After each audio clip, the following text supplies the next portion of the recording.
the thing that I'm really working on right now is transcribing. So I would really encourage whoever's watching to transcribe. Um, I really like, one thing I would do a lot before when I first started transcribing is just like write it down. But that was my forte, whilst like my like chops on my instrument weren't up to par for me to really play what I would transcribe.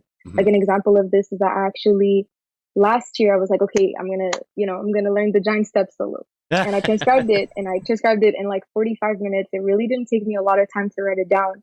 But then like I still, I still don't know it on my instrument. Right. Cause like I need to get into actual real nits and bits of like my playing.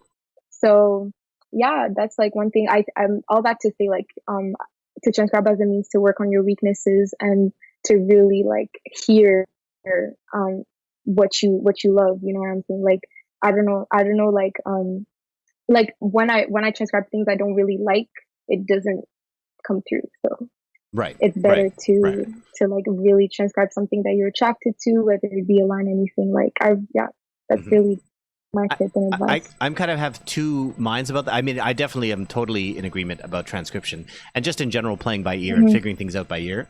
I think your point of like make sure you get it under your fingers is really key because it's like it's one thing. Like if you want to just understand it intellectually, that's cool.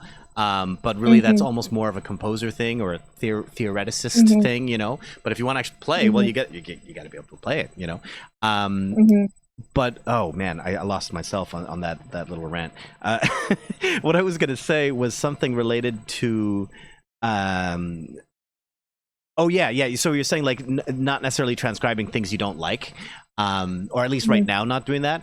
I guess I used to agree with you completely. I used to be like I would only transcribe like my main idols, and I had a very narrow view of like what I was interested in.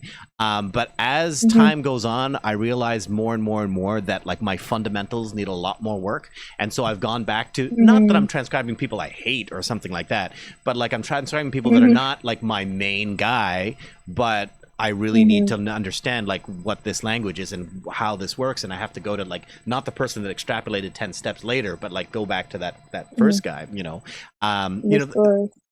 Yeah, and it's like what you were talking about, being influenced by Thundercat, but also Buster Williams and Ron Carter and all this, and it's like amazing, you know. You're going kind of like all over the thing, and it reminds me of this one. I remember reading an interview. I think it was with Branford Marsalis, and he was talking about how his dad was always giving him shit for giving him poop.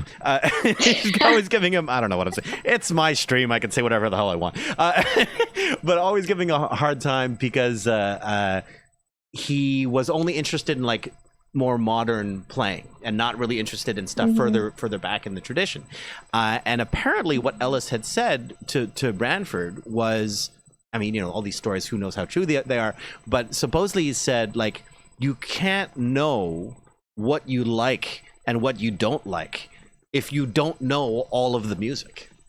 And I was like, that's amazing, you know.